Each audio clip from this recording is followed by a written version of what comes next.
It's the greatest podcast in the history of the world. It goes high up and under the full foot. Mackey's taken a ripper! He has a bounce, he crosses 50, he pins the ears back, and he drills the goal! All the latest news and views from around the VAFA. Here's the big man! The big guy. He's done it again! This bloke extracts some of the finest! All thanks to MECWACARE, proud partner of the VAFA. Makes a name for himself with these long bombs from outside the arc. It's a long bomb from outside the arc! This is for the love of the game.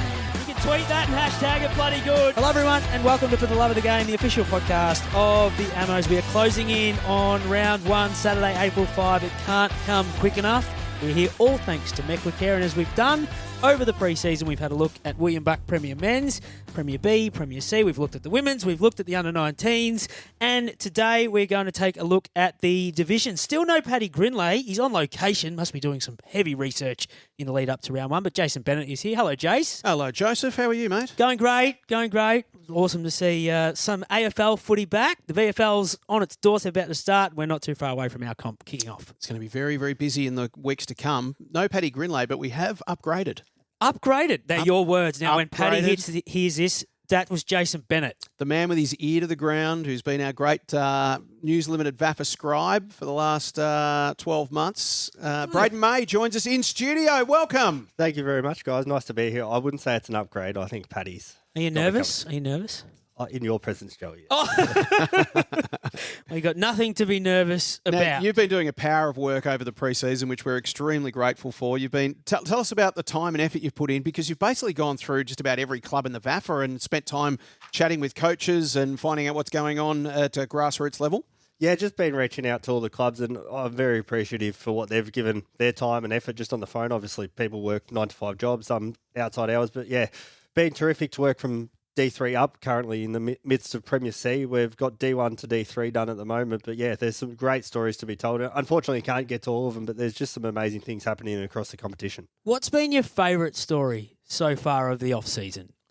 Is there one that has stood out to you that you go, I actually can't wait to follow this theme right throughout 2025? Or a club in particular? I'll be honest, I've developed a bit of a soft spot for Monash Blues. They've obviously they're one of the uni clubs. Team lists, the player turnover can be quite high, but the new coach, Andrew Batten, he was previously the under-19s coach, but he just had such enthusiasm. I wanted to run out there for him, but I felt too old. He's coached the under-19s, and he just wants to give these kids so much games, and only great things can happen with that. We'll get to the Blues shortly. What has been making news? What do you got for us? We're going to talk divisions today, as Joey mentioned, Division 1, 2 and 3. So are there some talking points and some news and bits and pieces from around maybe the Premier divisions? Yeah, a bit happening as we get closer to the season. Obviously, as Joe mentioned, only a couple of weeks away, but transfers are starting to come thick and fast as teams finalise their list. And one thing I noticed on the weekend was MECWACARE, the old Scotch gun. She actually ran out for Port Melbourne against Tasmania in their senior state academy sides. Obviously dominated the VAFA for the last couple of years, but it was good to see her pull on the number 9 for Port Melbourne. Like, she's a star, and hopefully she is able to test herself at that higher level. Yeah, fantastic player, and you know, we saw the list come out from just the VFL men, Joey, a week or two ago. How'd you go with that, Jace? That was a challenging, that was a challenging gig.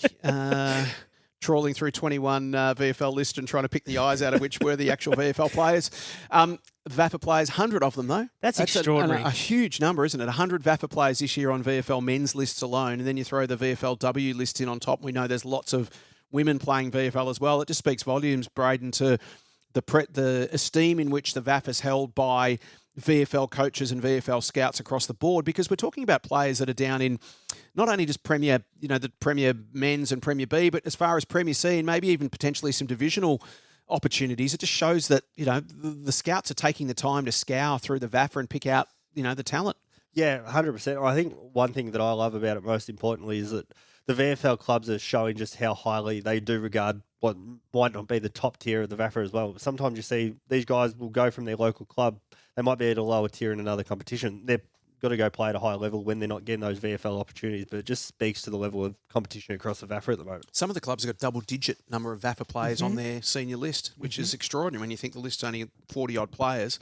And you might have 12 or 13 of them that come from VAFA background. It's really exciting for our competition. It's a wonderful thing. And look, Joey, it does create challenges when you've got, for example, Old Scotch, you've got 15 players listed on VFL lists this year. That can be a challenge if you're missing a bunch of them in a given week, but to give them the opportunity to play at the next level is a wonderful thing, and it adds to your team. It adds to your recruiting and your scouting in the future. And just, I think it's a real feather in the cap of the VAFA to have, that many players that are out there being identified as elite talent. Absolutely, particularly since the 2021 season, the post-COVID sort of era. It's been a fascinating case study to watch how, particularly in the Premier sections, and I know you mentioned there is some Premier B, Premier C, and some divisional clubs that have got players going up to play in the VFL, but the balance that the coaches have to have with the likes of Port Melbourne, with Coburg, with Werribee to a lesser extent. The Northern Bullets have got a handful of players as well. Carlton got a bunch as well. Yeah, so just navigating what does Thursday night training look like? What does their actual program look like? If so-and-so's got a bye, are they allowed to play in the Ammos? If we've got an Easter weekend bye, are you allowed to play in the VFL?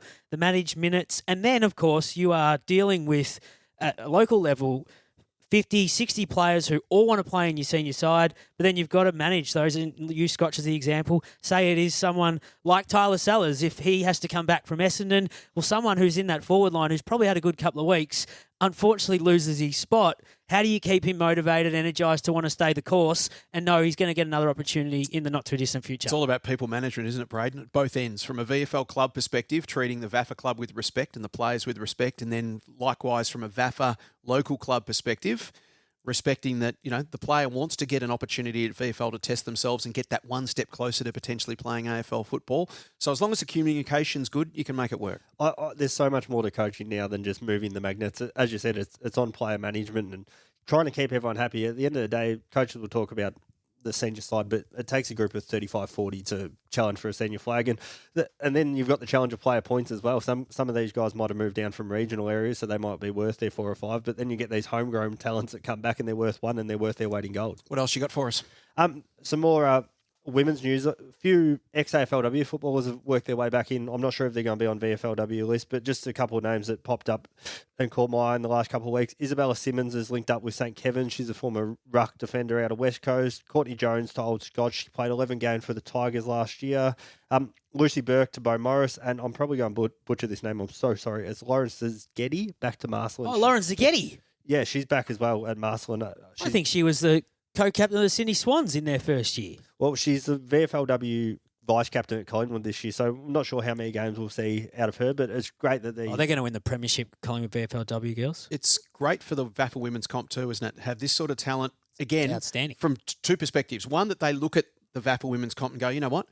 I want to play some quality football there. Mm-hmm. So they're rating the competition, which is wonderful, and what they will bring in terms of their knowledge and their experience and their ability helps, raise the standard of our VAFA women's comp as well.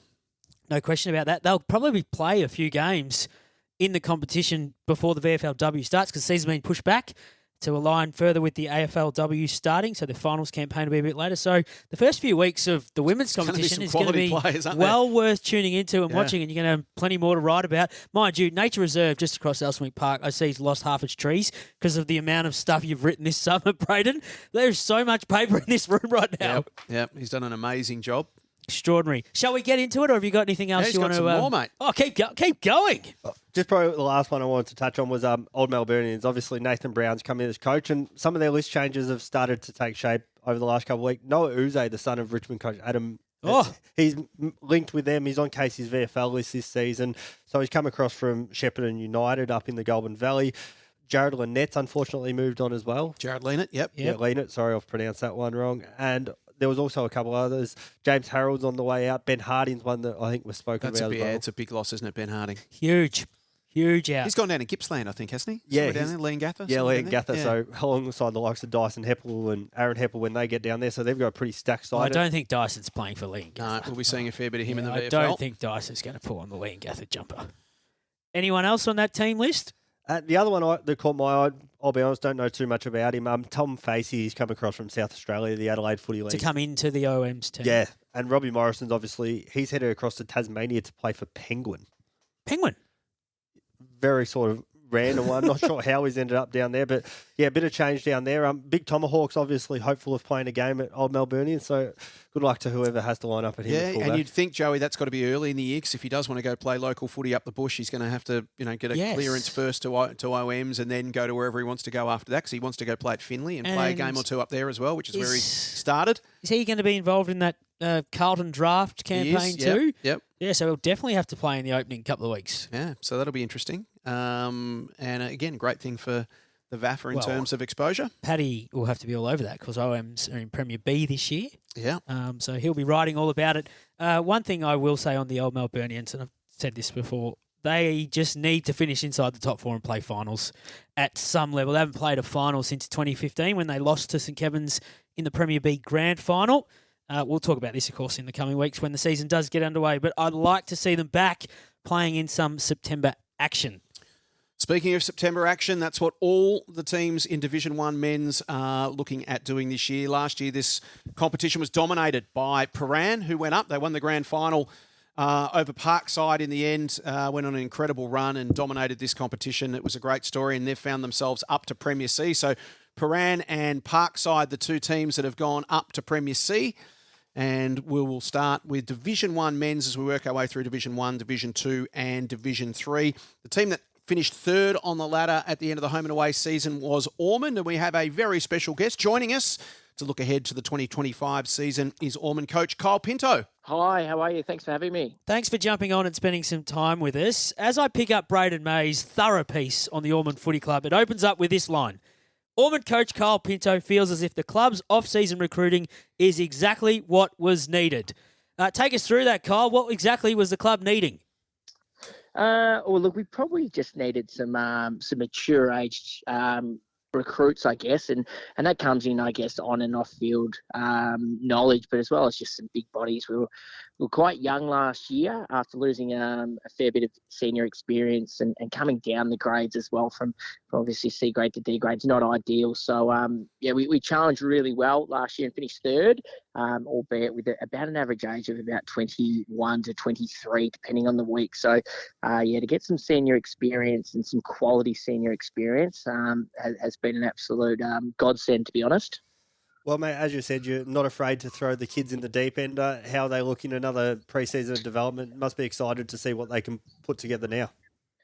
Yeah, absolutely. So we don't have a philosophy on trying to rush these kids. It's probably quite the opposite. So all the kids we have played, and it was 7 of the under-19s last year in terms of an age profile. So yeah, they're all ready.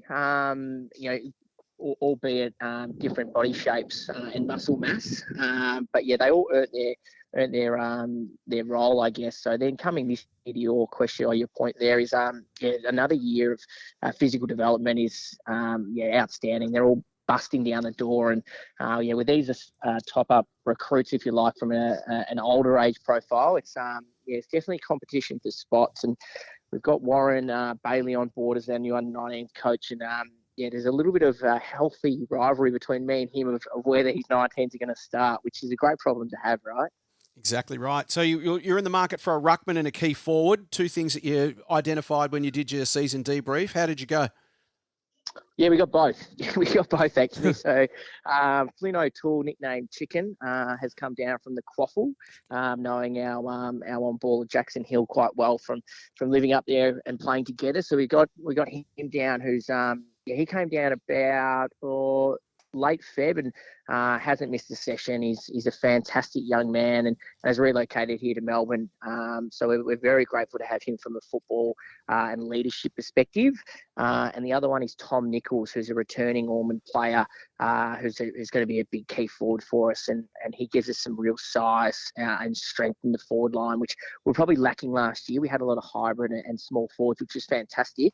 But yeah, to have a big power forward as well, just to probably give us a little bit more down the line kicking targets, is exceptional. So yeah, for that wish list, we tick both boxes. I love that. I love the sound of all of that. Now, can I ask you about a couple of young kids that you got in your team that you thought were pretty promising last year? They've obviously had another pre-season get into their bodies. Are they ready to hit the ground running in round one? Yeah, they are. Senan Seymour, he's probably the one that comes to mind straight away. Started the first 2 to 3 games in the 19s and then came into our back line and was an amazing ball-in-hand player and lockdown role for us. So he's actually had a little bit of a shoulder injury. He'll be right for round 1. So he's probably the big one. Another one's Sam Bailey, who's made the TAC Cup, the Sandy Dragons TAC Cup squad. So we'll probably, hopefully see him at some stage, maybe not round 1, but the other big one is Aaron Taylor, who finished the year with Sandy Dragons, played the last 6 to 7 games, including the finals, and he signed on to the Sandy's VFL list. So we're hopeful to have him. But of course, in terms of their goals, it'd be great if we didn't. But coming back and playing for Ormond rather than those teams as well is going to really strengthen us. So we're very hopeful to get there at stages. Well, mate, only a couple of weeks away from round 1. Up against Elstonwick, who are one of the most talked about teams probably in the division after their promotion. What are you expecting from them if you know much about them? We've done a little bit of research. We obviously geographically quite close, which is always a win. You know, we played nearly every game north of the city last year, so we're pretty happy from a travel perspective, and we know it's quite a small deck, so we're expecting a really strong contested team. And you can't take anyone that's coming up lightly. Like you look at Parkside from last year, and they've gone straight into the division, straight out of it, straight into C grade. So we're not going to take them lightly, but over the pre-season, it's a really good opportunity just to focus on what you've been working on. So that's what we'll do. We'll go into the game with a heavy lens on ourselves and hope what we've worked on over the pre-season is good enough to get the 4 points. So Brunswick and Elstonwick, the 2 teams that came up from Division 2. Monash Blues and Oakley, the 2 teams that have come down from Premier C in this Division 1 this year. When you look at the overall landscape, Kyle, hard to know, obviously, at this time of the year. There's always lots of player turnover, etc. But who do you look at as being the likely contenders? And what are you expecting across the board in terms of the level of competition in D1? Yeah, I think you're right. I think it is hard to read, and that's a good and a bad thing, right? Like I think we're just going to have to take every game as a must win, and a lot of the games last year were very competitive. So I think the teams that'll be around about the mark are UHS. They've got a very good age profile and a really good coach. So I'm expecting them to be very strong. Q. They've picked up a fair few players as well, and they're really well coached and well drilled. And I think the other one's Peninsula. So they beat us in one of the last games of the year last year, and when they're on, I think they're going to be very dangerous. But to your point again, I think every game is going to be a challenging one. So it's we're not going to take anyone lightly, and everyone's a must-win game. From a style perspective, what's your competitive advantage? Where can you beat these teams? I think ball in hand is definitely our strength. You've got to play to your strengths, and being young and quick and agile, we want to try and take the shackles off ball in hand and move the footy very, very quickly. We were the highest scoring team last year in terms of the division, so we don't want to take that away. And I think we want to try and attack as much as you can ball in hand, and we're trying to slightly change our defensive principles as well to try and not get scored heavily on turnover. But I think anyone coming down and watching us play this year will hopefully say that we're fearless ball in hand. One last one before we let you go, Kyle. Over the summer, lost Ormond legend and life member Greg Holman, the Flame. People like Greg are what VAFA footy clubs are all about, aren't they? Tell us a little bit about the Flame and his legacy that will live on. Oh, he's he'll always be remembered as a fantastic Ormond person, and as challenging as services are in terms of funerals, to go there and listen to his life and the contribution he had to Ormond Football Club was amazing. There's probably 60 good Ormond people in the room wearing polos, and that was just the tip of the iceberg for Flame and his connection to the community. He won't be replaced, and we're finding out now from a football club just how much he did. Just the little things from filling up water bottles, and he organised all the practice matches, and we haven't even started the year, and we're already not scrambling, but saying, geez, Flame did this and he did that. So yeah, he'll be absolutely missed from a football club perspective, and his family are very proud of the man he was, and we are at Ormond as well. He's a great man. Beautifully spoken, Kyle. Your season begins in a couple of weeks' time. You take on Elstonwick away. Your first home game is round 3 against UHSVU, so we encourage all the Monders fans to get out to EE Gun Reserve in round 3. Thank you for joining us on For the Love of the Game, and good luck for the season ahead. Thank you very much. Thanks for having me. Great to spend some time with Ormond coach Kyle Pinto. They, as I said, begin their season away to Elstonwick in round 1. Just before we take a look at the other clubs, I'm very keen to watch what they do, the Monders, out at EE Gun Reserve. They got a taste of finals last year, Brayden, went down to UHSVU by 5 points. Previous to that, they hadn't played finals since they were in Premier C back in 2019. So hopefully that little taste of September last year gives them a little push towards it this year. Having spoken to Kyle, he said a lot of it was they had several senior sides make finals last year. Unfortunately, all were beaten. The goal is to win a final. Yep. I think it's about stepping stones with such a young group, because sometimes you can achieve too much too quickly. I think they're being patient, which is important as well. And I'm very interested. I think they'll be right in the mix.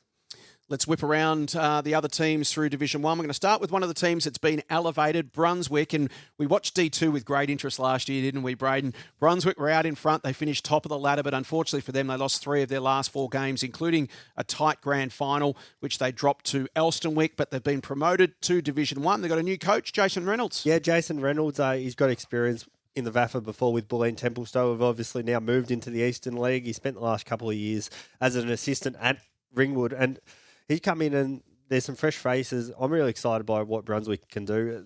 It's not just some fresh faces, Brayden. Big names. Fresh superstar faces. Have a look at these names that you've put on this list. Fletcher Banfield, who's come across from the Brunswick Bulls. Won the Division 3 League B&F last year. Handy. Daniel Mott, who I know very well from St Bernard's. Absolute star across the wing.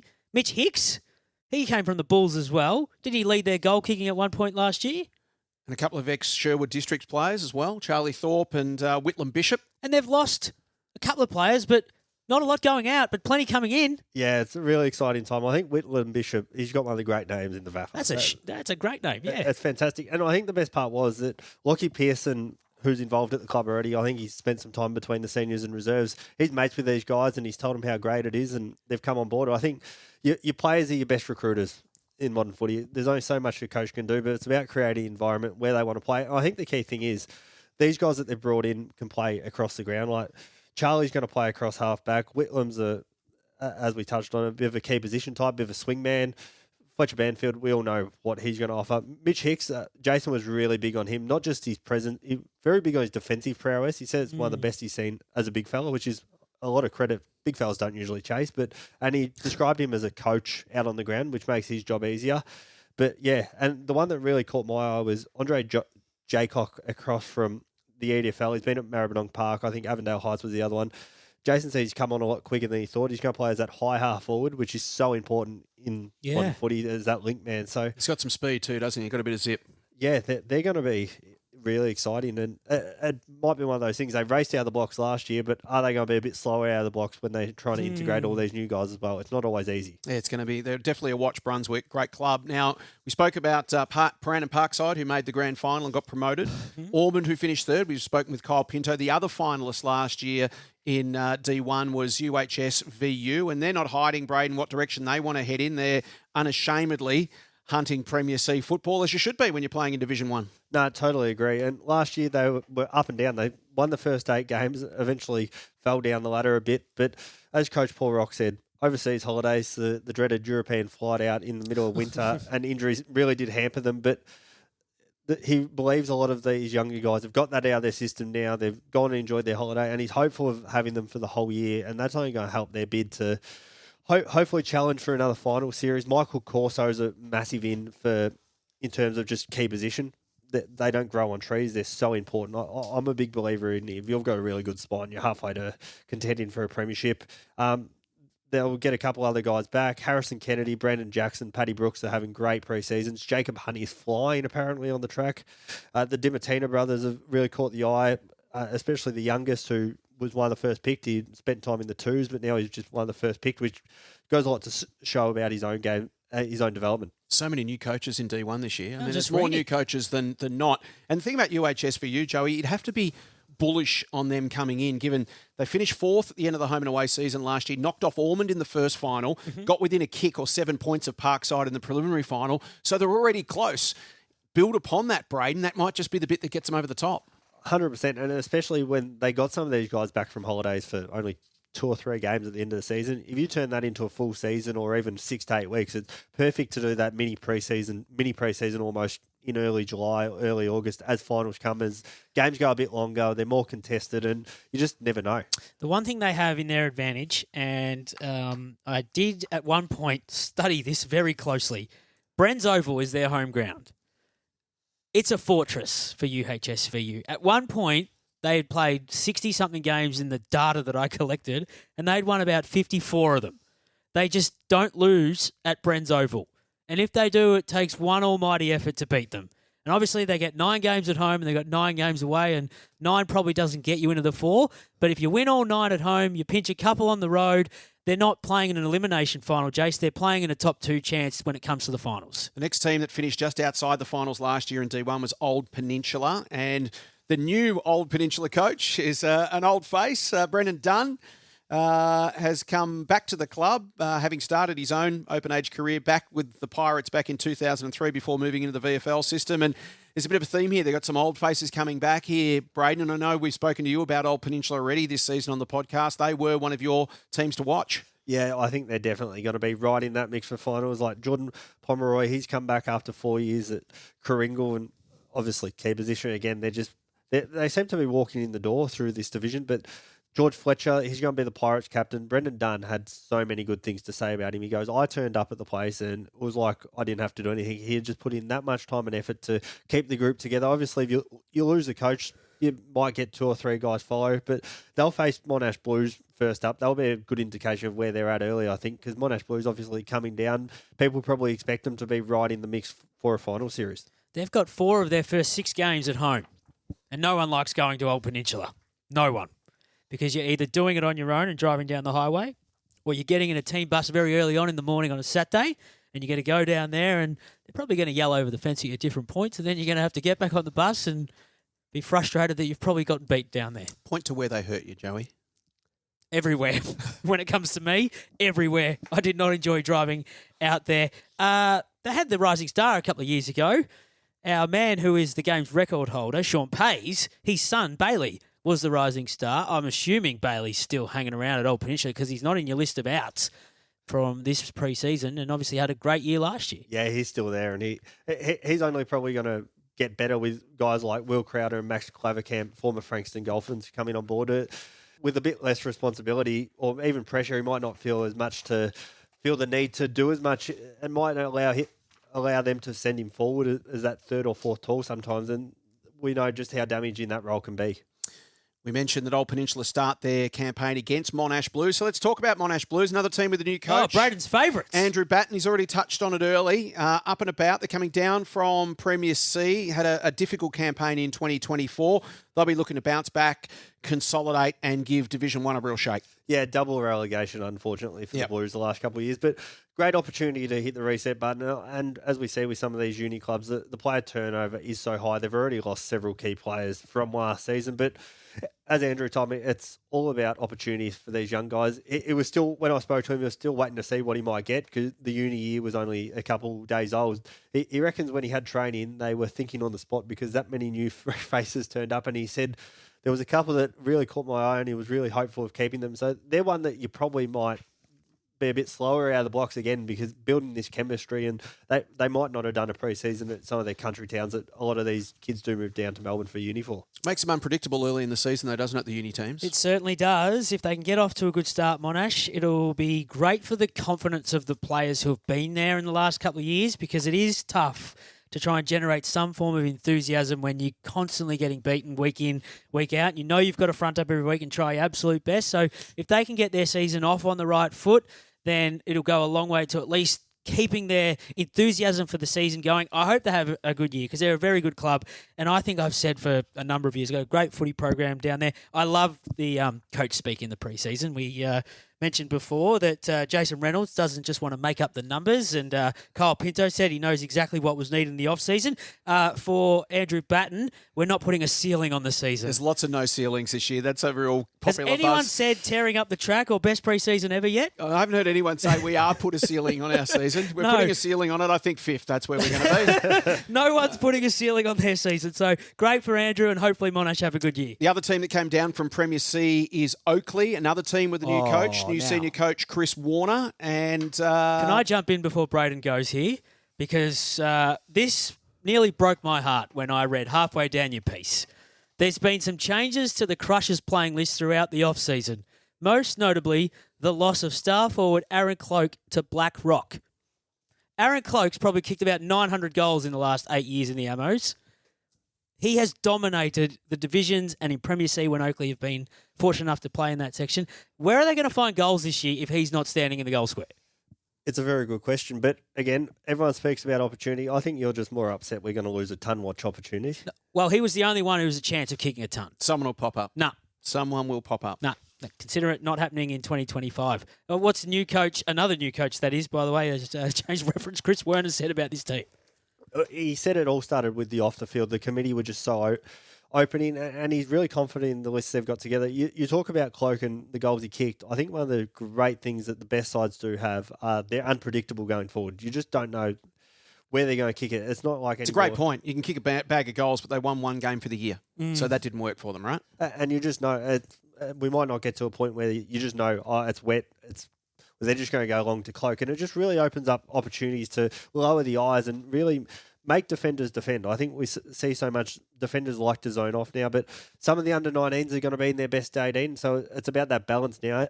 As Kyle Pinto actually touched on with his young group at Ormond, do you play them senior footy or do you just not rush them so you don't dent their confidence or you don't overexpose them, because they can get caught up, especially this type of footy is quite physical as well. They might not be developed fully as well. And it feels like a rebuild, doesn't it, at Oakley this year, a reset for them. And, you know, when you were talking to Chris, he said, look, we've got a few brothers at the club and some younger ones who are putting pressure on their older siblings, creates a bit of competition. Some of their under-19s probably in their best 18. So if you're between 16 and 19 and you're in the best 22, I want to give you an opportunity if you want to play senior football. So chances are there for the next generation at Oakley to sort of step up and get their chance and reset where they're going and, start that process in D1. And I like that you've talked about this, and Chris has as well in your piece, Brayden, which people can go back and read, is that when a new coach coming in, you've just said they've had the one win last year, long season when you only had one win, but your info night or your first night at training, you get a new coach, and he was expecting 3 or 4 players, but 18 and a handful of assistant and people volunteering at the club come down and turn up, and on the back of what they did put out last year, you can almost be forgiven to expect that not many are going to come down on the first night, but great to see some early buy-in. Had 45, 50 blokes on the track most nights over the summer, which is a good sign. It's just awesome. It speaks a lot about the culture of the footy club as well. And whatever does happen this year, if they get games into these kids, they may make finals, they may make a run, they may sit around the middle of the ladder. But if they get games into these kids, it's not about the next 6 months over the season. It's 3-4 years down the track where you can look across the board and go, we've rolled out a premiership side with 22 player points. Just before we move off, Oakley, the hierarchy didn't make the process stressful, which means he's got the full support of the board out at Oakley. So all the best to Chris this year. And if the wheels start to wobble, hopefully that support stays with him, Jace. Speaking of teams who've got a new coach with a young list, Therry Panola, a new era for them beginning as well. They avoided relegation last season in the end by 1 game, finished in 8th position at 5-13. They've turned to John Tate as their club's new senior coach with a very young list. And John played his first senior game of footy at Therry back in the day and now takes on his first senior coaching job at the club, previously an assistant and a junior coach at Keilor and Strathmore and Tullamarine.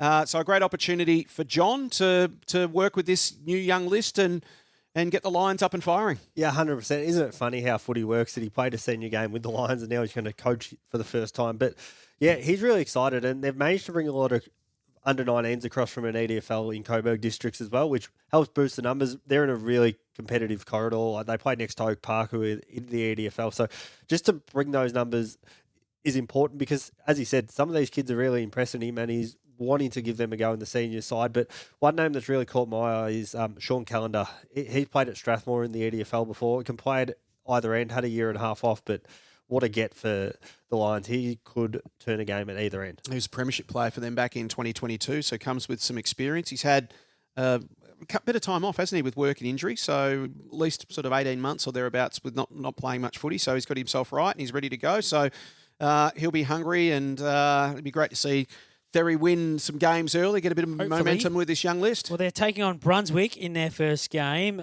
He was just tempering his expectations. It was Johnny Tate on Tom Reimers and Jack Viola, two guys going really well on the training track, not quite tearing it up. But hopefully they're out my way.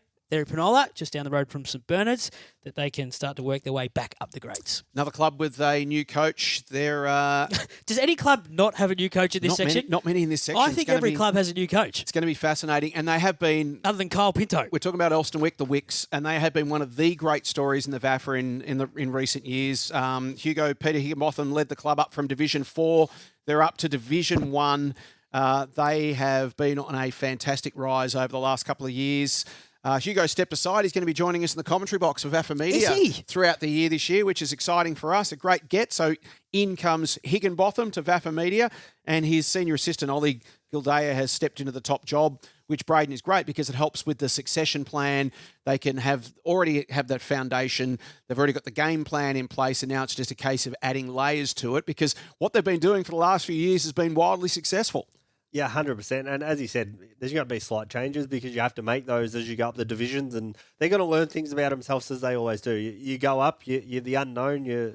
I think the great thing for Elston-Wick is they've always been the hunter and almost not the hunted, because they're coming up, and you don't usually see it. Parkside and Elston-Wick, obviously the exception in the VAFA, that you don't go promotion after promotion. So there's going to be opportunities for some new players as well. They've lost 3 from the Premiership side. Flynn Brosnan's one out to Darwin. Spencer Hanwick's up into Premier B as well. But again, they've just had the depth. So they're no doubt just going to replace them with someone. And as Ollie said, it's going to be a stacked division. And I think we're seeing that just with the previews. It's probably the hardest division to pick, I think. Or you'll be up against Paddy for that comment, because he's a Premier B scribe who believes his section is going to be tougher. Jace, just before the new year, you wrote a piece on vafa.com.au, which people can go back and read, about Elston-Wick. Put them in the spotlight, which was a fantastic read. What did you glean and take away from the discussions you had around the football club and what they're looking to achieve this year? Well, they're going for a hat-trick of premierships, which is amazing. I mean, unheard of. 2016... They basically almost shut the doors on the place. The club almost folded. 8 years later, they're up 3 divisions. They've won 2 flags and a reserves flag. And it's just been an incredible turnaround. And when you talk to guys like Hugo about how have they done it, 118-year history, they haven't won back-to-back premierships until now. So that just shows you how very, very special it was. And they were out in straight sets in 2022 after being the pace setters in D3, and then they bounced back to win the flag in 2023, then got up to Division 2 last year, won the flag again. They're an amateur club. They haven't got a school or a junior feeder, so it's all about relationships and enjoyment for those guys. And obviously recruiting gets a bit easier after success year after year, but they've found that balance between having fun and playing some good footy and being able to retain a consistent group for a few years. Had 8 or 9 newcomers to settle in last year, but they did it really well, and all those 8 or 9 ended up playing in the grand final as well. So, look, it's been one of the buzzwords around footy is culture, but they've just managed to do... Is that theirs, is it? Culture? Well, it's been a slow, patient build, hasn't it? And you can say slow and patient. What are you talking about? They've won back-to-back flags, but they stripped the thing right back to the basics. They've spent the last 2 or 3 years just building bit by bit by bit. So I'm fascinated to see how else do we go this year. What they were able to do before this premiership boom, and if you want to call it that, in the last couple of years, was recruit older players from Premier clubs, Premier B clubs, bring them into the fold here and almost be the on-field coaches for the younger brigade that have become the premiership players. They had a strong tie with De La Salle for a small window there for a couple of years, because Brian Walton would tell us about it every week on this very podcast. But I think they did it well, maybe just before the COVID 2 years, in bringing those players in. They hung around when it was dark and bleak and there wasn't many games being played, but they were able to nurture that culture that you just spoke of, Jay. So I too am on board with the Wicks this year in 2025. They are opening their season at Homestead Oval against Ormond. Preston Bull Ants, next team we're going to take we're going a look to Preston. at. We are going to have a look at Preston. And look, they finished their season pretty well last year. They had 2 wins and a draw in their last 3 games. And look, they hit a bit of a flat patch in the middle of the season, but actually finished the season pretty well. Preston Bull Ants, in the end, managed to avoid relegation. They finished 7th, sort of mid-table at 7-10 with 1 draw in there as well. How's their summer been? Yeah, quite positive. They've locked away Tom Hill for the next 2 seasons as coach, which is really important for that long-term stability. They're just backing the kids. I think that's the main message. They're quite a young list, probably one of the youngest in the division. But what I like, they've brought in 3 really experienced heads to help. Again, back to that point of an on-field coach. They've locked in Benedict Douglas. He was a Parkside Team of the Year member last year, the midfielder. And he's joined by Dom Douglas and Stephen Lagazzo, who missed out on the grand final last year. But 3 quality ins that just help boost what they've got on the field. And again, those cooler heads probably prevail in some of these games, like the draw, some of these closer losses where they had in that flat patch, just to really lift them up when they're struggling and when momentum might be against them, just to even the opposition might kick a goal, just to pull the young guys in and just remind them how easy it is to get back on top if they do things right. I'm looking forward to watching the Preston Bull Ants. I like what they're doing there. They are almost the similar sort of mould to Alstonwick currently. During the between 2012 and 2019, they climbed through the ranks. Unfortunately, they've had a couple of backward steps, but they've certainly got some talent in their side. The last team in Division 1 is Q. Now, a couple of years ago, Ian Aitken was running that football program. He's stepped away in the last 12 to 24 months, so they've got a new coach too. No, Jack Cole. Jack was there last year, sorry. Yes, he's continuing on, isn't he? Yeah, he's still there. And then they've got Rob Harding as their director of football. So really good footy brains there as well. And really good footy brains. Is that Q's thing? Footy brains. Okay. Good saying. Keep going.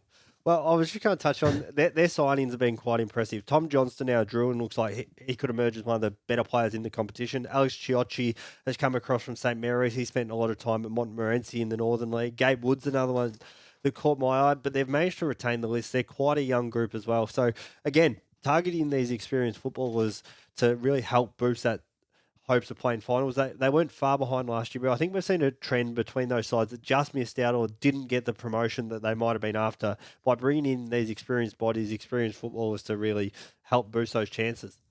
That wraps up Division 1. It's going to be a fantastic section in 2025 once again. We'll turn our attention to Division 2 next.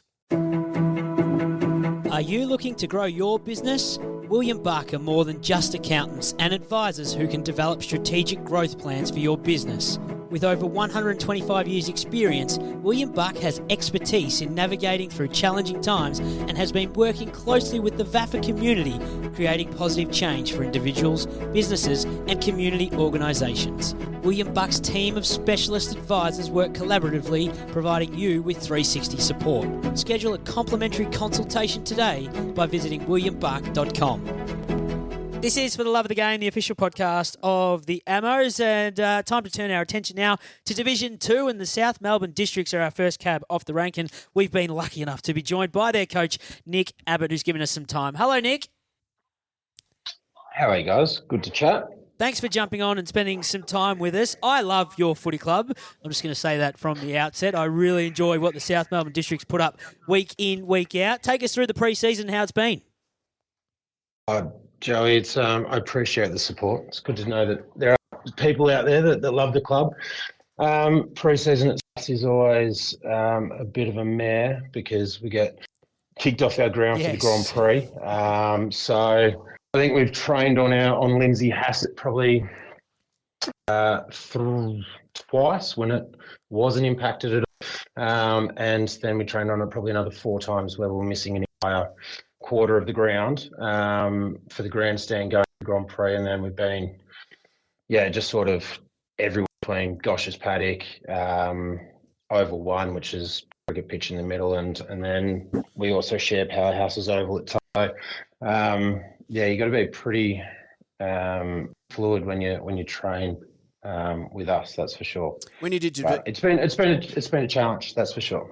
Sorry, Nick. When you did your debrief at the end of 2024, obviously played finals footy, finished 3rd, won your first final against Whitefriars and then lost in the prelim. What did you take away from the 2024 season, and firstly, where you were going to improve, and overall where you sort of felt the group is at? Yeah, I think it's the second year where we've probably fallen short of that last hurdle, and unfortunately, both years we haven't been able to get close to having our best two available in those finals. We played our best game of football in that first final against Whitefriars, and I actually thought Whitefriars were the best team in Division 2 last year. So it was sort of interesting that both of us didn't get promoted. But for us, it's realising it's the start of the season where we were probably 2-4 after the initial 6 rounds, and that's actually what cost us top 2 spot. We lost 4 games by less than a goal, and being able to sort of handle different situations in games came back to actually hurt later on in the year, rather than sort of putting it down to it was finals that let us down. But we've been able to recruit. We've got some really good players coming in. We tried to get our under-19 up and off the ground this year, which was a real key for us. Unfortunately, it's fallen over the last hurdle with, I think you've got Port Melbourne Colts, who are a big competitor of ours.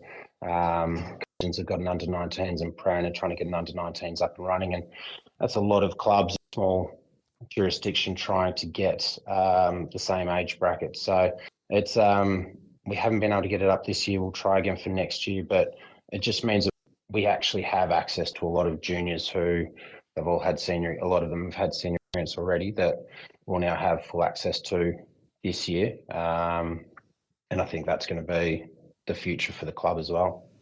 That means probably some exciting opportunities for some of your young guys, especially your forwards, with Jamie Brooker going to test himself at Premier level with De La Salle. Yeah, 100%. We love Jamie. He's been a great player for the club and someone who came through the junior ranks, and sort of for the past 3 years that I've been at the club, we've had the conversation when clubs have come and tried to pick him up, and we've sort of said, do you want to travel sort of 3-4 hours yourself? And the VAFA it's a nice league to play in where you're not going to get roughed up as much. But when he said that he was going to try his hand at Prem A, I could only encourage him to go. And the door's always open to him, but I wish him all the best. But it does create opportunities. We've got some really exciting players who played seniors but were under 18 eligible last year, and Tyler Bowman's one of them in particular that he gets the opportunity. We've also welcomed back some former juniors who went elsewhere to Hampton. A number of boys went to Hampton with Anthony Kwan, the former South coach, years gone by. And so we welcome back Hugo Twigg and a couple others that we think can add some real firepower up forward and just be Jamie 6 foot something, 6'6" maybe. So he's a real draw to factor. It gives our forward line a different look, and we're not going to be so one-dimensional this year. So, Nick, I'm interested to pick you up on what you said about yourselves and Whitefriars, and you probably thought that you two were probably the best 2 teams in it last year. As you look at the 10 this year, has that thought process changed? I know there are 4 sides that you probably don't know a hell of a lot about, 2 that are coming down and 2 that are coming up. Have you studied the other teams in your section? Have not. Like you said, I know a bit about Old Yarra from a couple of years ago. I know they recruited some senior players to help them last year. I don't know if they're still there. And James Strauss, who I coached against back when he was at St Kevin's. But I know they've got sort of tightened their links with the school, which they need to do in these lower divisions. I think I know a lot about Whitefriars and what Matthews does out there. He's brilliant. They've got a really just a solid group of players that they continue to add to, and so they've got a lot of respect. We've got a hell of a lot of respect for them. The Mary Salesians got good relationships with them, and they were actually a rugby team last year, and they were one of the teams that sort of we didn't handle the games well enough, and probably cost us a 2 spot. But it's just Div 2. It's hard when you're at these lower level divisions. It's really difficult to attract, I guess, quality players if you can't pay, because these same players, they're technically, we're asking them to pay to play football, where other clubs are paying them to play football. So it does make it a challenge, but it's a very even competition. I wouldn't be surprised if Aquinas were able to sort of move up the ranks with Craig there again, and it's just about who can make the most of their opportunity in those tight games. That's the hard part.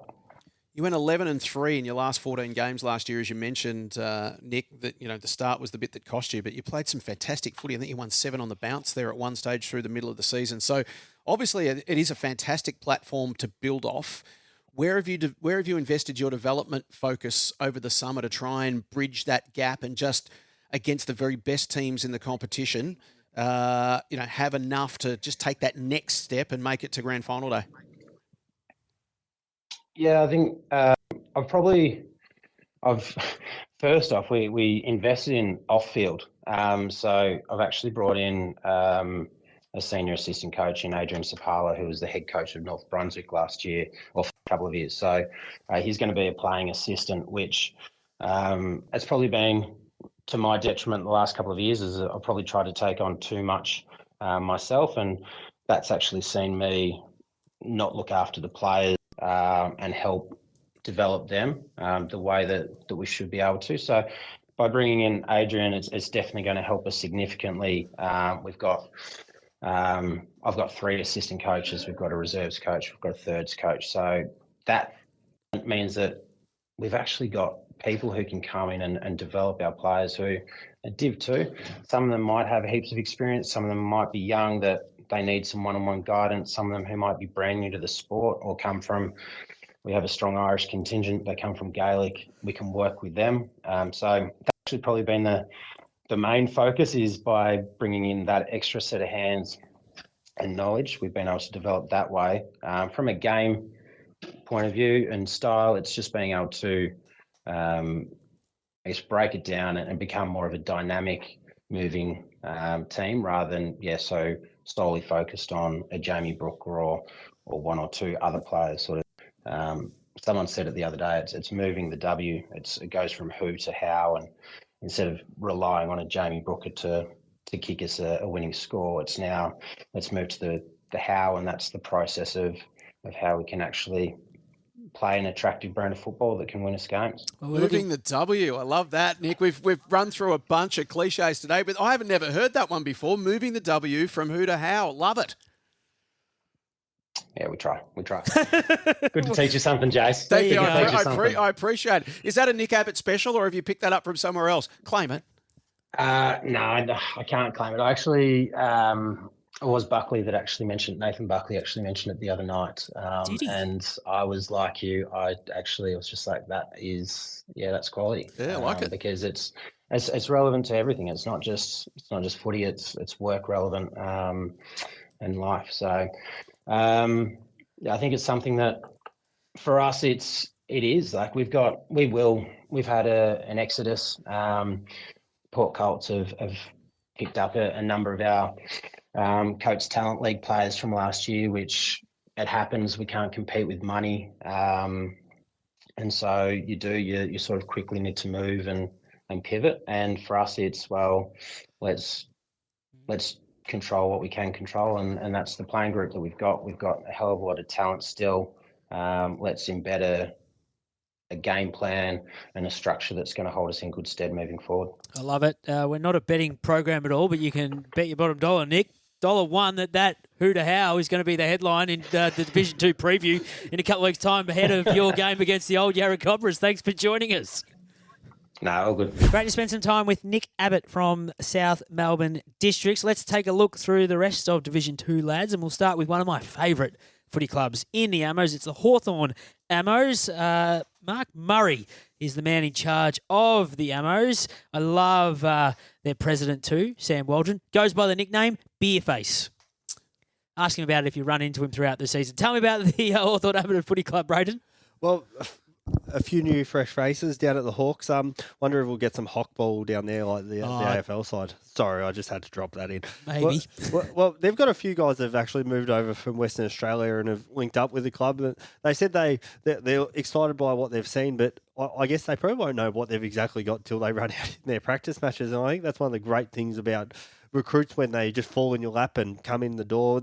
A couple of other new faces include Jane Foraker from Geelong Amateur and Mitchell Sturgis and Ben O'Leary. They've played up in the higher grades, some reserve footy, some thirds footy. But one of the big challenges for the Hawks has been keeping young guys, especially when they're under 19s, because they want to go play for their old boys clubs, as Sam has said.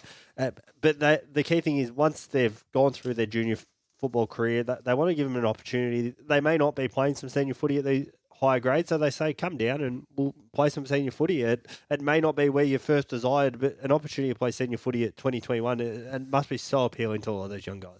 They've lost their skipper, Charlie Boots, who's departed to link up with his brother at Alexandra in the Outer East competition, but they get back their 2023 vice-captain, Luke McLeod. He missed all of last season. He was part of the Division 3 side, which reached the grand final 2 years ago, so one out and one in there.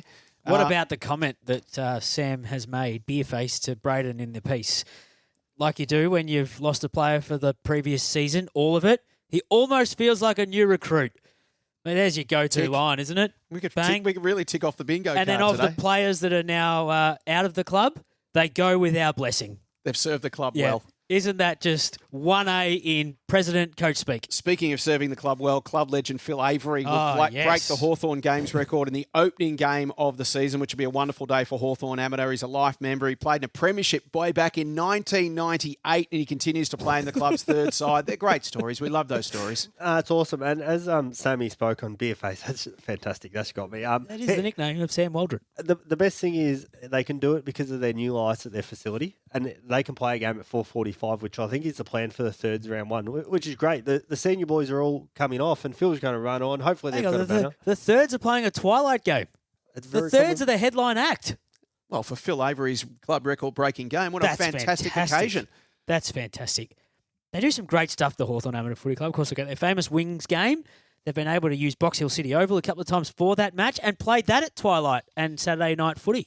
So they finished one game and 21% out of the finals last year. So again, they'll be entering this season. Absolutely, they will. Confident of challenging for a final spot. And the team that finished below them, but it was a big gap. Like we had this section really did open up quite a lot last year. Melbourne High School Old Boys, MHSOB, they were on 30 points. So they were 3.5 games behind Hawthorn in sixth spot. Let's talk about MHSOB. Bernie Pretty, their coach, desperate to see some improvement in 2025. They've been in a bit of a holding pattern, Brayden, the last 2 years. 7 games they won in 2023, another 7 in 2024. So they've sort of been mid-table both years. What can they do to take that next step and get up into the finals mix? Well, it helps when you add 2 returning players in Tom Golds and Petra Pirozek. So they missed all last season. Bernie's really excited. So they got a couple of new recruits. They feel like new recruits. But they are. They're very good players, those two. And I guess those are the best ones, the guys that you don't have to go out and source yourself, that they just want to come back. It says a lot. Speaking to all of these coaches, especially in the divisional structure, is they do have a challenge every year. Loyalty is a big thing, and that's why they retain these lists. But some of these guys, they're better players. They field offers from other competitions for figures that would almost make an apprentice wage double for a week. So it says a lot when you're able to get these guys back, especially when they have had time away. And no doubt they've had a couple other coaches, couple other clubs reach out, get on the phone and offer them the world and to play. But I think the big thing for the Unicorns this year is consistency. They failed to win back-to-back games in the second half of last season, and that just almost writes you off. 9-9, you may be pushing for a final spot, but then you're probably losing percentage if you're losing some games as well. So that's one of the big things. And Bernie just put it straight out. He says, we've been in Division 2 for too long now. Yeah, I like that. I like that pointed statement. It feels like, right, we've had enough of this middle-of-the-road stuff.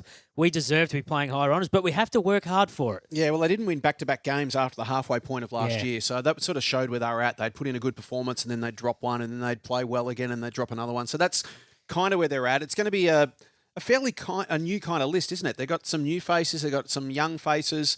Another one that's come back, Will Cardwell, who played the last 4 games of last year, but spent most of his last couple of years playing down in Tasmania. So he's back in the group as well. So Yeah, it's going to be an interesting one for MHSOB.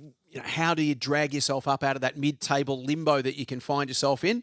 Hopefully some of these new faces make all the difference for them. Well, they'll do so they'll start, on April 5th against the Hawthorn Hammers, who we have already touched on. Can we have a look at Aquinas, please, lads? And they've got Craig Glennie leading the charge there. And straight out, the leaders said we need to be fitter. Well, lucky they've just had 4 months to get fitter. And hopefully, Brayden, in the discussions you've had with Craig Glennie, they've been able to do so over the summer. Yeah, well, he straight out said they've got plenty of kilometres in the legs. Oh, there's another one. Yep.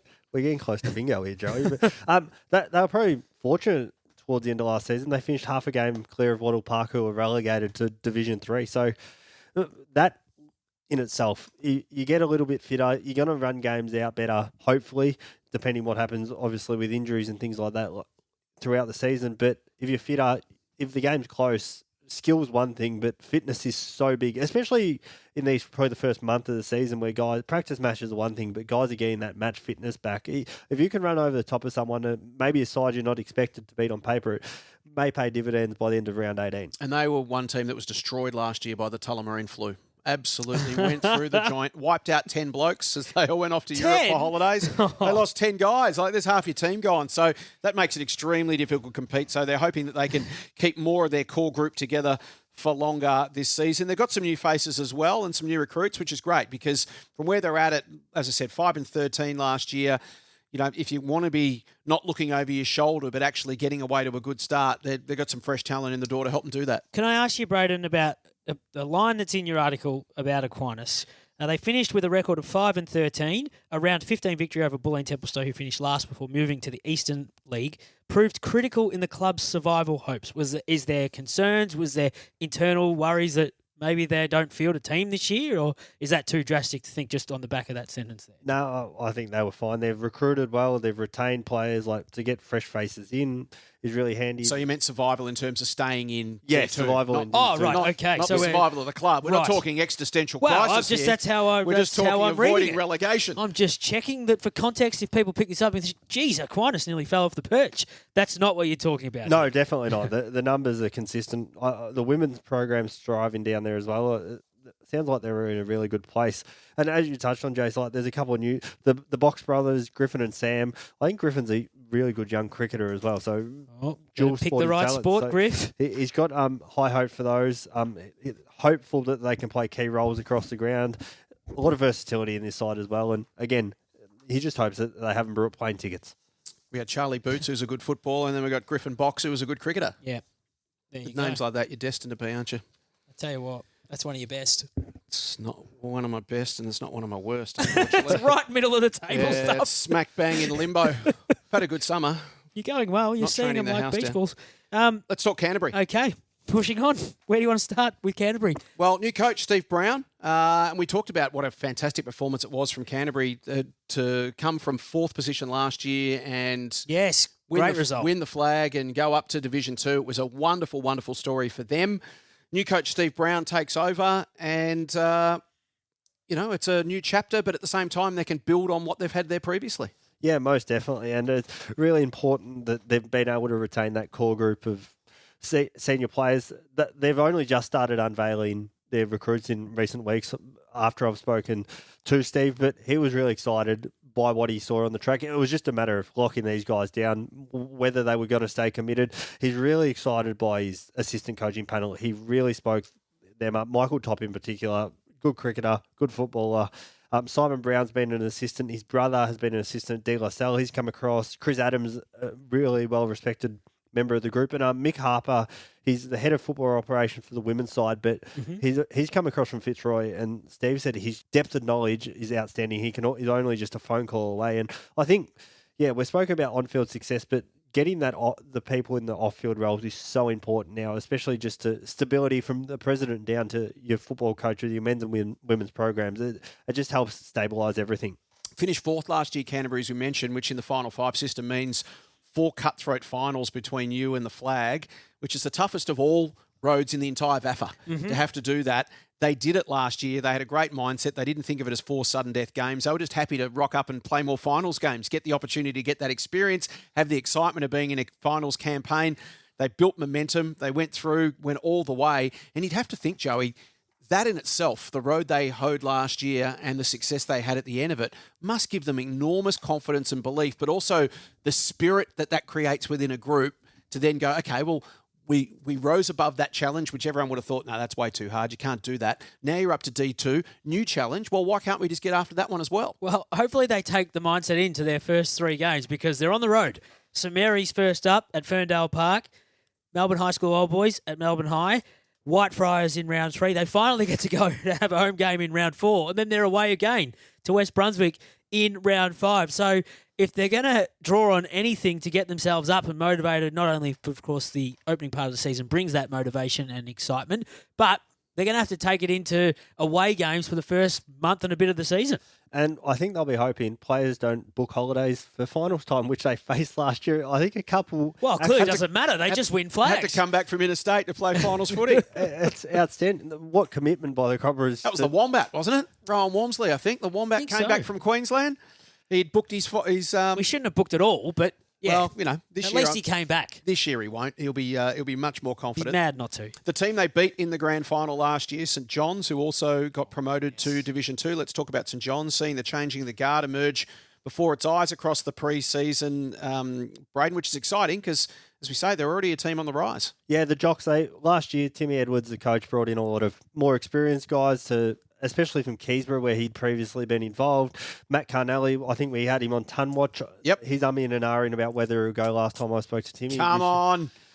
Good player, Matt. Not sure he'll get the ton, though. Well, he kicked 72 goals in 9 games, and I think listed... Good player, Matt. Not sure he'll get the ton, though. You've got to... Come on, Matty, do it for us, please. Just come back here for no other reason, just to spite Joey. Now, what about this?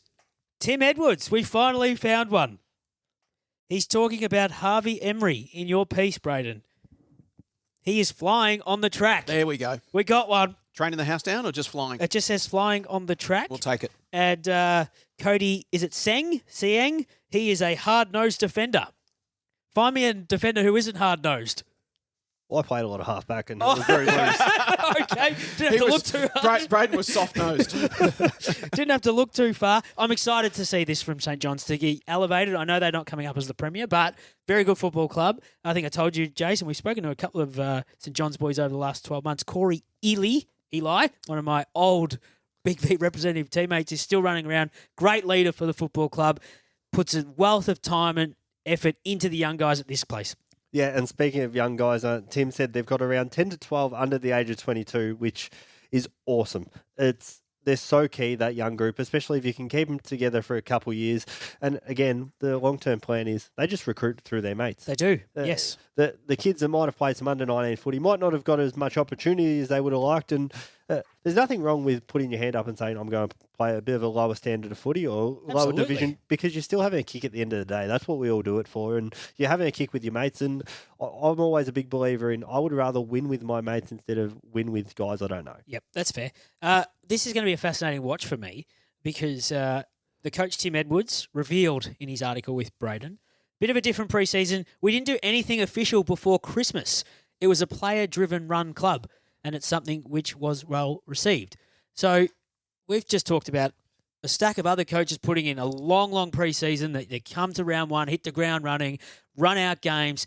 That'll be interesting whether they've taken it on their own accord to do the work that's required pre-Christmas to come out and be ready for round 1, Jason. A new section for St John's. Yeah, it's interesting. And we've spoken to plenty of coaches across the summer. Brayden, you're the same, I'm sure. There is this sense of, might it be better that everybody started taking that philosophy a little bit, not coming back to training quite so early. We do our pre-season sessions. They're almost, from a fitness perspective, there's not as much benefit to be gained out of doing them as there is from a morale and getting your team group together perspective, and that's the reason clubs are doing it. But as soon as some clubs start doing sessions pre-Christmas, everyone says, well, if they're doing it, we've got to. Well, because everyone says, well, no other club's doing this. We're the only ones out here running 6Ks on a Tuesday night and it's 48 degrees.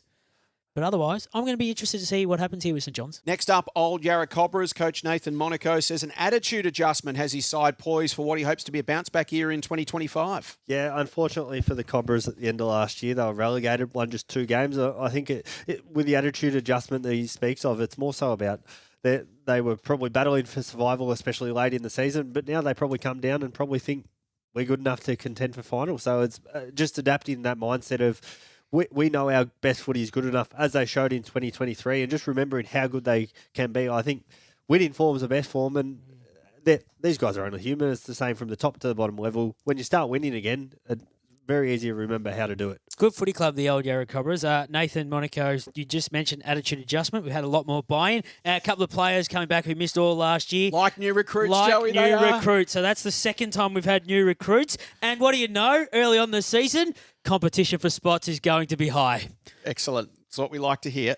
Can we flip over to St Mary's Salesian, please, lads? I think this club's been almost in the wilderness for a couple of years, and I feel like, Brayden, there might be a chance that they're starting to turn things around. They slowly got the wheel spinning last year. I think they might have won 6 or 7 games, a lot more than they've won in the previous few before that. But what does Clay Tate tell you about this year?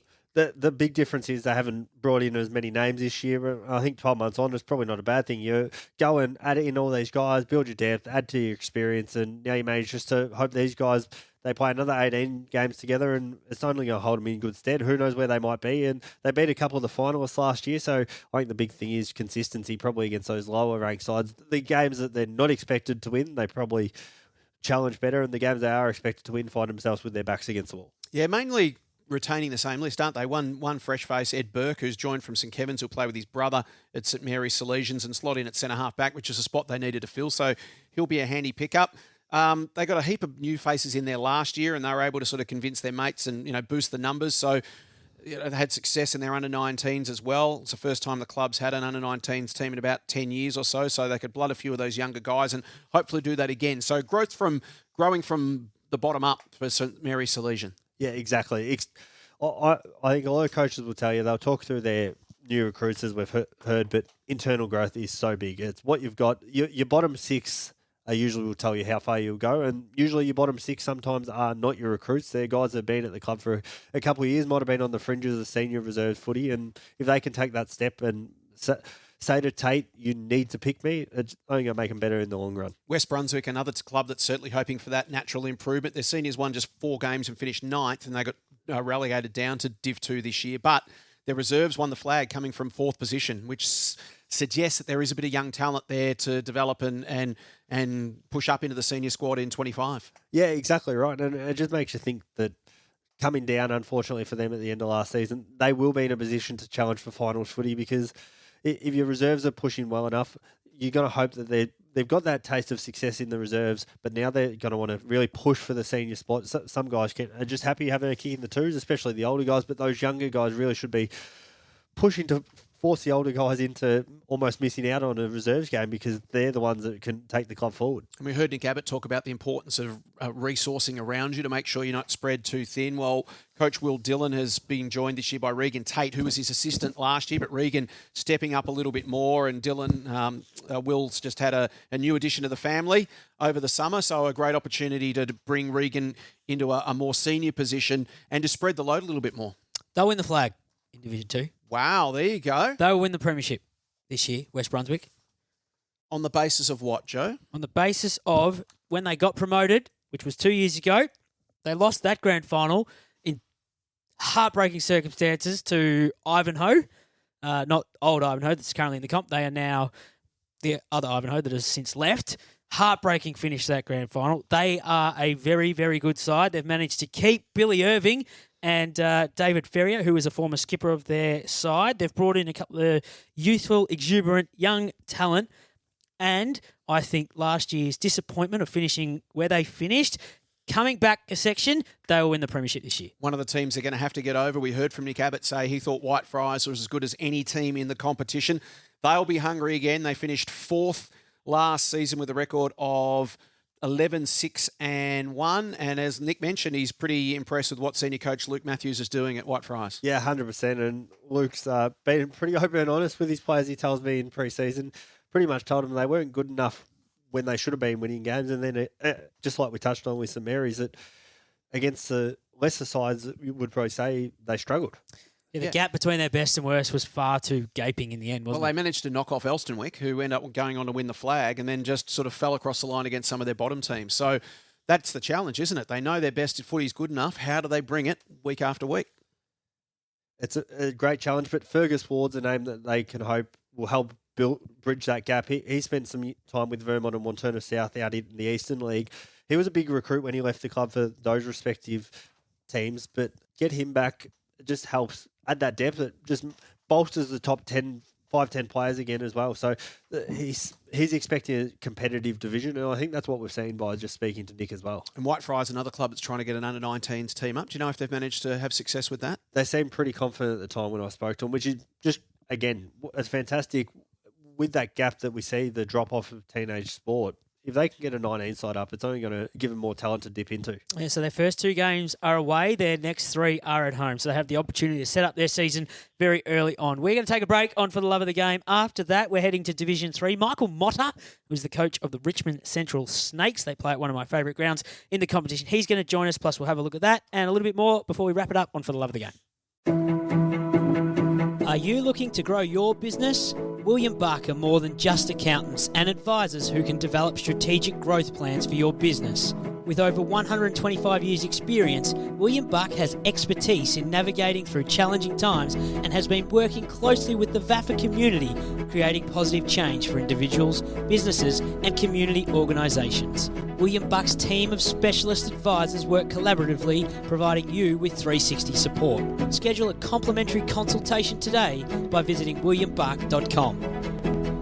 This is For the Love of the Game, all thanks to MECWACARE. We are looking through the divisional sections of the Ammos, as we said a couple of weeks away from round 1. Let's head over to Division 3. One of my favourite clubs is the Richmond Central Stakes. And you know why I like them, Jace? Because they played a ground called Kevin Bartlett Reserve. And I've been almost imprinted in my brain to know that's the best oval in the competition because the man whose name is on it, Kevin Bartlett, tells me about it every time I ask him. Michael MOTTA, are you allowed to handball on your home ground? Is that one of KB's rules if you're going to name the ground after me, kicking only? Yeah, hopefully there's a few strings of handballs going through the year, but yes, definitely. Michael MOTTA, the coach from Richmond Central, joining us. Great to have your time, Michael. Tell us about your summer as you head into your second season in charge of the Snakes. Yeah, this year, and the summer's been good. Started training in November, and numbers were really good, really positive. A lot of new faces come down, a bit of a recruiting drive in the off-season. And then, stepped it up sort of second week of January, and it's been, averaging sort of, 35, 40 on the track, and it's just been a big turnaround from where we were last season. But, we'll see in a couple of weeks where we're at, I suppose. Coming off their first finals appearance in 10 years, Brayden, they played off in the Division 3 Grand Final in 2014. Last season, finished 5th, record of 10-7, and managed to make finals. Yeah, Michael, what can you tell us about Mitch Gleeson, obviously the headline signing, I think, that we've spoken about previously? Yeah, he's the headline act coming in. He had trained with us the last 2 years. I got to know him a little bit in my first year last year, and started getting in his ear as sort of a joke midway through last year. And his personal circumstances have sort of wanted him to stay a bit closer to home this season. And we had some really good chats about, being at lower level. We are able to be a bit more flexible and be able to get his home life, in order as well. So, had some really good chats, and that went positive, and one thing led to another. And now he's in a black and yellow Guernsey on a Saturday afternoon. Fantastic get for you guys from Ruppanyup in the Horsham District League, where he's been a league medal winner in country footy and previously played a bit of VAFA footy with Latrobe. So, Michael, I guess for you guys, having played finals, as I mentioned, for the first time in 10 years, you've got a platform now to build upon. How did you go in terms of retaining your core and then bringing in some new faces to add to it? Yeah, retention was our number one priority, especially mine towards the end of the year. If results went our way towards the end of the year, it was fantastic. But for me, retention and looking into 2020 was sort of my thoughts in my head, and being able to retain pretty much 95% of players, with only a few reserve players moving on, and then being able to bring in upwards of 20 blokes, going to give us a really good platform to sort of build on our foundations from last season. Michael, take us back to the final series. You went down, unfortunately, to Canterbury. You were very close to them at three-quarter time, only trailing by 3 points. But do you take some inspiration out of what you saw? They did it from 4th. They've gone up a grade. What they did in the final series proves that you can almost do it from anywhere when it comes to this section. It's relatively even across the board. Yeah, absolutely. It's very even. North Brunswick, they had a really dominant year, and they go out in straight sets. And with us in Canterbury, we were in it all day. Kicked, I think, 2 or 3 goals, 6 in that second quarter to a point.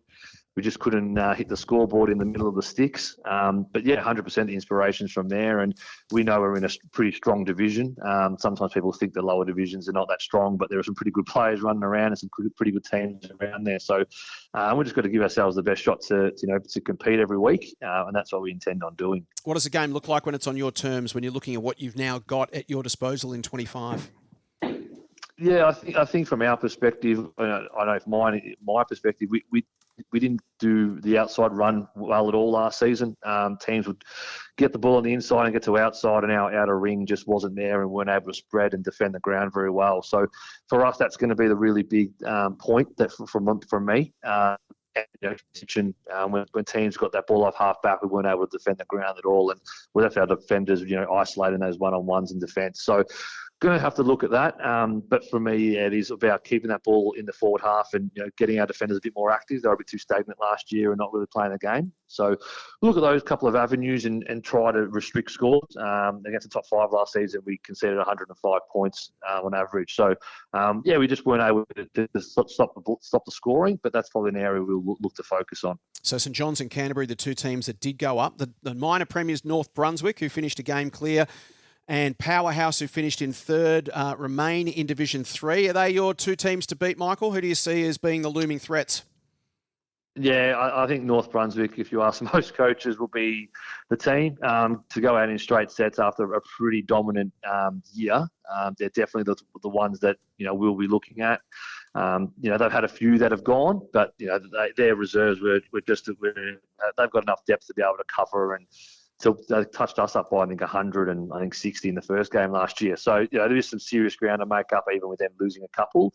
And then Powerhouse, again, they touched us up with their outside run and their spread and their speed on the ball. So, probably there are two clubs there, and Albert Park as well. I think they're going to be the big improver of the year, getting a fair few blokes from Fitzroy come through. I think you'll see that they'll be the big improver in our division. Looking forward to your games. Kicking off round 1, April the 5th, you are at Kevin Bartlett Reserve against Box Hill North, your first game. It's also, Jace, the only public barbecue we have to put some coins in to activate it. Oh, is that because of KV? Yep. Yeah. He goes and cleans them out every couple of months. Yeah, I was about to say, he takes a little commission, does he? He does. Takes every single coin with him, does our man Kevin. Mick, great to join us on For the Love of the Game. Good luck this year ahead, and we look forward to catching up soon. Thanks, boys. Thanks for having me. Thanks, mate. That's Michael MOTTA, the coach of the Richmond Central Snakes. Let's take a look through Division 3, lads, and Swinburne Uni is where I would like to start. Their coach, Johnny Andronopoulos. Great Greek name, that one. He's hopeful of finding a couple of gems on the eve of the season. Brayden, I'm going to assume you wrote this maybe a couple of weeks ago. Has he managed to find those gems yet? I still think we're waiting to see it. Okay, he's keeping his cards close to his chest. Well, it's another one of the uni sides, isn't it? They've got the same challenges that Monash and the Uni Blues and Blacks have. The players come late. Yeah, they come late, and I guess some of these other clubs that, like Nick just touched on, that might be able to offer a little bit of cash, they get word of a decent footballer coming into town, they're very quickly to snap them up themselves. So, but yeah, they did well last season. They finished 6, 7 wins, 10 losses. So they were probably the best of the sides. There was that bit of a gap, if we remember, in Division 3. So with a couple of the better sides gone and maybe the gap closing between them, they're hopeful that they can move into the top 4 this season. Nick Ferguson, 39 goals in 13 games, was in the Division 3 Team of the Year last year in the forward pocket. So he's obviously going to be an important player. He's only 23, stepped up into a leadership role. So the sort of player that, they can sort of build a successful forward line around. And it's an important year for them too. That it's their 30th anniversary of their establishment as a footy club. In 1995, they entered a Club 18 side and then a reserves team the next year. And they've won one premiership in Division 3 in 2003. So it is an important year for Swinburne Uni, their 30th year in the competition, and we wish them well. As you say, Brayden, they were a step off the pace from the top 5, but the challenge for them now is to close that gap. Exactly right, and I think we don't realise just how much work must go into these university clubs when you get probably 2 or 3 years out of most players by the time if they do decide to move back to regional areas. It must be hard to get numbers up and down all the time, and just learning names, you're probably learning your teammate's name by round 1. 85% of their list under the age of 23. Staggering, isn't it? And then you flip over to Latrobe Uni. We'll stay on the unis, who have got, according to Andy Castle, 30 or 40 new players every season throughout the year because of that reason. Yep.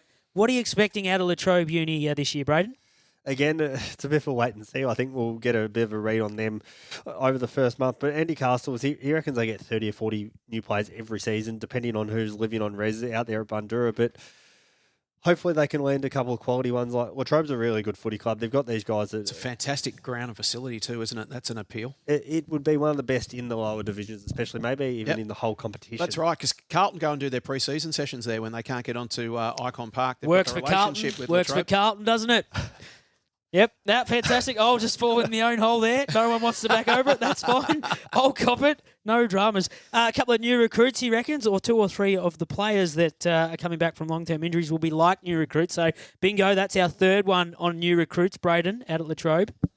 Which is great. Long-term injuries, there seems just to be more and more post-COVID. I don't know if it's just me, but I feel like they're a lot more prominent. But hopefully they do get some more consistency out of those guys. But Lachlan Webb returning to Finley was a big loss. He was one of the club's best players, but not just on-field, but apparently off-field. He was just one of the great clubmen as well. And those people can be so hard to replace. We know how important volunteers are to footy clubs. Yes, there's a big watch on Latrobe and Swinburne early in the season.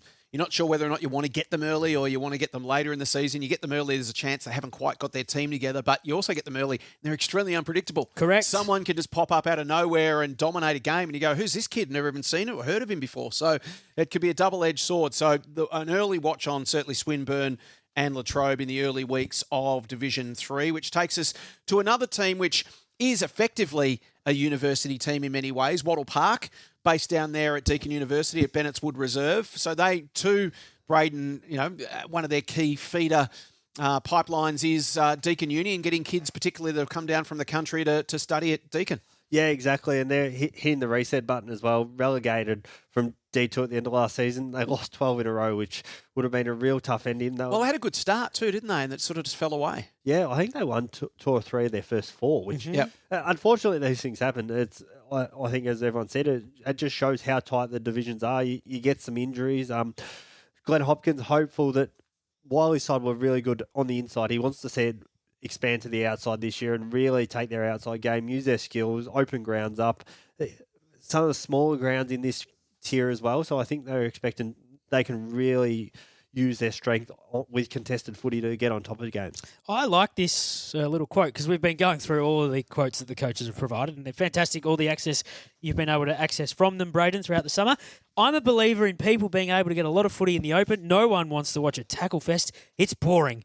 We've been working on our movement up forward, and we'll look to use our midfielders up forward more often, which means if you're going to go watch Wattle Park, they're going to score, or they're going to aim to score bigger than they did last year. And to that point, there looks like they're going to swing Joden Crothers, who was in the team of the year last year as a key defender, potentially to go forward, which he did a little bit late in the season last year, but just to provide another quality option forward to the footy. Yeah, 100%. And we just hope it works out a bit more than Tom McCartan at Sydney at the moment, because we're seeing the key defenders go forward and it just doesn't work. But one of these things... Working for Hawthorn. James Sicilly's going okay. He started as a forward before he went back. Oh, is that right? Yeah, years ago. That's when he started out. He was a forward before he went back. Okay. He's just gone back to his natural habitat. But we digress. I think, and one thing I love, the Marmalade boys, they're back. Obviously, great for the thirds competition. Shrey, Checkers, and they're back this year. They are. Is one of them the Fox Footy guy? No. The KO call-up kid? I think is he associated with them? Yeah, Jarrah or something? Yeah, there's a few of them. Anyway, they've been great for the comp. Love having them in the VAFA. It's been fantastic. Let's talk about Chadstone, please, because they've also been great to have come back into the comp after their debut season or their return season in 2024 last year, Brayden. Yeah, exactly. They returned. They've been playing in a third for the past several years. New coach in Ian Letter. He's got experience across the VAFA, Wattle Park, St Kevin's, Ashburton United, and some junior time with East Melbourne. He said once he applied, it was clear that the people are so committed to this club, and to be at that level in the thirds and get a senior side up. Now, I think that's just a remarkable story in itself, in the fact that if clubs go into recess, it's very hard to come out of it now. Well, not into recess, but into those lower grades, just because you need probably another 20 players on top of what you need in the thirds as well. Well, I mean, last year they were having to get ring-ins from the pub and all sorts of things, weren't they? They had to field a team. They went 2-14, but the fact that they've been able to retain their senior core, or a large core of their senior group, Brayden, means a lot. Because, Joey, as you talked about earlier, you mentioned the fact that when you're getting belted every week, it's easy tough to just drop off. You lose numbers. Blokes decide, get to the end of the year and go, well, was that fun for all the time and effort I put into it? Not particularly. But if you can go 2-14 and your players are still coming back the next year, that means you're doing something right culturally. Absolutely. And he talked about it in the piece that you've written this week, Brayden, is that they're enjoying the sessions. We're having a laugh. It's not a hassle to come to training, and everyone's welcome. Clearly, at this point for Chadstone, it's not about wins and losses. It's just about rebuilding this football club for a place that people can go once a week, twice a week, and enjoy time with other people. Yeah, run around, have a kick, have some fun, meet some friends, and have a laugh and enjoy themselves. And off the back of that, you get stability, and off the back of that, you start to get consistency on field, Brayden, and off the back of that, you get wins. Exactly right. And even if the record doesn't speak for itself this year, if they can field 2 senior sides a week without guys backing up, that's another win for the Sinners. Another club with a new coach is Box Hill North with Bo Parthenides, who's got a clear goal in mind with his first season coming into the club. He's taken on the top job this year. He was an assistant last year. He's determined to get them up the ladder after they won 4 games last season. Box Hill North, what can you tell us? Well, he's turned to a couple of Eastern League clubs around D4 to bring some guys in. He's really excited about. Well, he's got a background there, doesn't he? It's where he's come from. Exactly, especially Nunawading, who unfortunately will sit out the year. But Mitch Newman, Warren Schmidt will slot into the midfield. Josh Tucker's a new ruckman. Ruckman don't grow on trees. They know their value. They're tall. They just can. They're plug and play players. If you've got a half decent guy that's a bit bigger than everyone, if he gives you first use, it's probably going to give you a win or two throughout the season as well. So they're going to be very interesting watch. Again, they might be a bit like the uni teams in terms of, do they gel quick enough at the start of the year?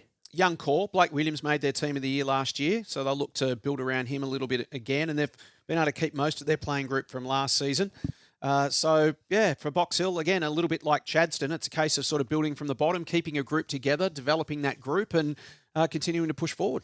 Made finals a couple of years ago. Hopefully they can get back there this year and cause a bit of a fuss in Division 3. What about Powerhouse? They're another one of those clubs that is affected by the early start of the season being in the precinct of the Grand Prix, but they've had a couple of changes to their list over the summer break. And a new coach, Nick Cox. They finished 3rd last year, Brayden. So again, they'd be one of the teams you'd be bullish on heading into the season. Yeah, they're one that not as active on social media, I've noticed, as their recruits. Some clubs are more than happy to spruik them. Others are only coming in drips and drabs when their clearances come through. But I reckon they're a side that's going to be right in the mix for the promotion and a premiership. They obviously went quite well last year, straight sets final exit. That is annoying in itself. I imagine that motivates the group. They haven't won a senior premiership since 2006, but Nick Cox brings a lot of experience to this role. I reckon that they may finish on the top of the ladder, just based on what they've got. The guys on the top of the ladder? I'm backing them to finish. You've got West. 1 or 2. You got West Brunswick. I know that was in the Division 2. You were making the call there. Braden's gone with his Division 3 tip for Powerhouse.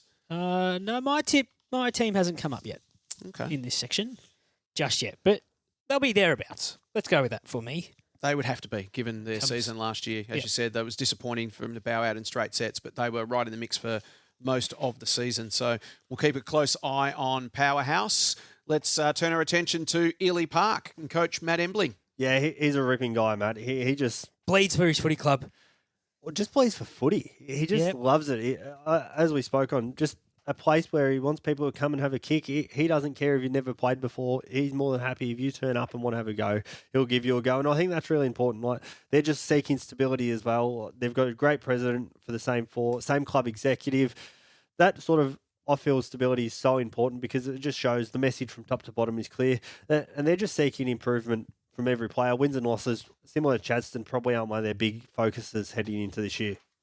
Looking forward to what they put out. They've got a couple of home games to start the season. They're waiting for cricket to finish so they can get a couple more players come down. But like you said, the focus for them is more around enjoyment than it is around the wins and losses. It's going to be interesting, that season opener. Ely Park taking on Wattle Park, one of the teams that's been relegated down from Division 2. So we'll get a handle on both those teams reasonably early on.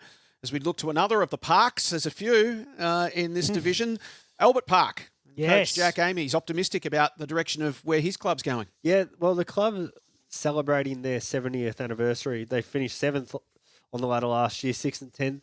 They've added a nice couple of recruits in. Dan Donaldson's one that caught my eye out of Melton South. Again, they're going to have to up out of the nest for the next 3 months, which can't really make your home ground a fortress. But one of those things, if you can pick up some early wins on the road, they're going to be crucial come the back half of the season. I'm really interested to see how they go, but they just embrace the challenges that come with the Grand Prix in terms of being picked up, moved out of the ground. They share some facilities with South Melbourne districts, actually using shipping containers as their storage facilities, but that's just them, isn't it? That's what they're going to expect. That's what they have to deal with. Part of the adversity and the challenge and the resilience that you need to show. That's what you're going to get when you front up each season, and they're capable of dealing with it. They've got a really positive and strong off-field culture at this football club that has definitely built since they've added their women's program. Their women's program is very successful, and it's just added another layer of almost expectation might be too strong of a word for the boys, but it certainly raised the bar at Albert Park when it comes to on-field success. They've never won a premiership. They've been around since 1954 in a handful of different names. I think they'll be the ANZ. ANZ Albert Park and ANZ Bank. So 70 years, and they haven't won one, so that's the longest drought of all VAFA clubs. Yes. And they're pretty young, average age under 25 for probably the first time in the club's history.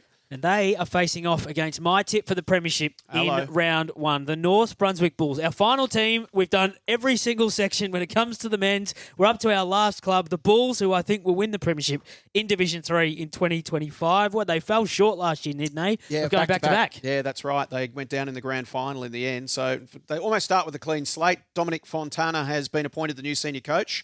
We heard Adrian Sapala has moved on as an assistant's role elsewhere to stay involved in the VAFA, which is fantastic. Dominic, a former assistant coach with the Western Jets, and he's been involved at several other local clubs. And, plenty of them are out there in this division expecting they might be the premiership favourites, given that Canterbury and St John's have both been promoted. So Dominic's saying it's all about getting a strong structure in place. Yeah, exactly right.